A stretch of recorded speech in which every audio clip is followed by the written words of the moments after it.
Hello guys, welcome back again sa ating programang The Action Mano at sa ating YouTube channel. Miga love shoutout po sa ating mga viewers Luzon, Visayas at Mindanao all over the world. Muli naman po tayo nagbabalik sa ating programa mga ka-action sa panibago nating video, panibagong reaction. Dahil may gusto lang po ako na i-share sa inyo mga ka-action at dito po ako nagulat. Kumbaga, parang bumabalik na sa akin ang mga nakaraan.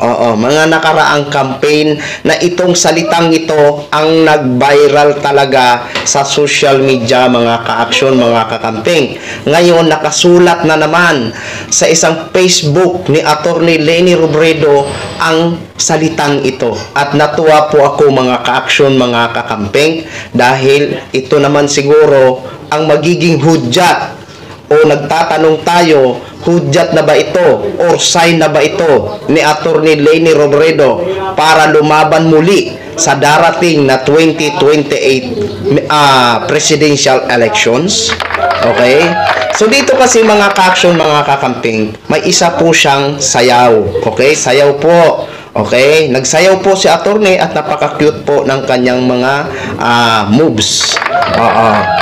Okay? So, dito lang po talaga ako na napukaw ang atensyon ko dito sa hashtag. Okay?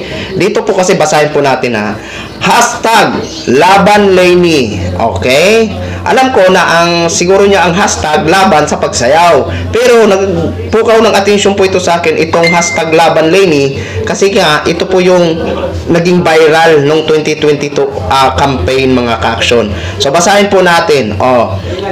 Hashtag Laban Leni. Ayan, Dancerist Edition. Ayan. Coping up BCD in Naga with Baraylihan sa barangay. Okay, Baraylihan sa barangay. Pero ang inaano po natin dyan, yung hashtag Laban Leni.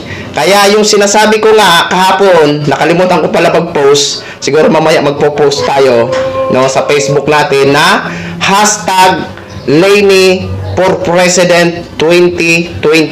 Hashtag Laban Leni. Ipanalo na natin ito. Okay? Anyway, ito po, panoorin po muna natin ang video. Short video lang po ng kanyang pag-chat-cha. Singitan ko po ng sound para hindi po tayo makopyright. Baka may marinig kayo. Buti yung malaman nyo na humalo ang sound kasi para hindi makopyright. Okay, ito na po mga ka-action.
So yun na po mga ka-action, mga kakamping no. Ayan, ang galing pala ng step ni Attorney Leni Robredo.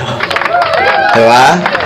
Okay? Anyway, sa ngayon po mga ka-action, alam natin kahit malayo pa ang 2028 elections, pero natuwa po ako at nagpukaw atensyon sa akin yung hashtag Leni Laban. Kasi yun yung dating words na nag-viral noong 2022. So ngayon mga ka-action, pausuhin naman natin sa ating social media, sa ating mga Facebook account, no, na hashtag Leni for President 2028 elections. Hashtag Leni Laban, ipanalo na natin ito. Okay?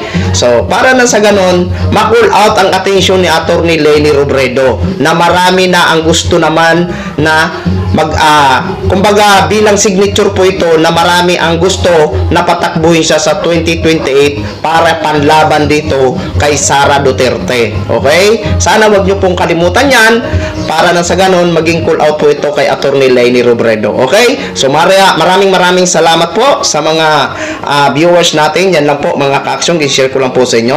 Maraming salamat po sa ating mga viewers Luzon, Visayas at Mindanao all over the world. Ako po ang inyong lingkod, si The Action Man. Have a good day, everyone. Beautiful.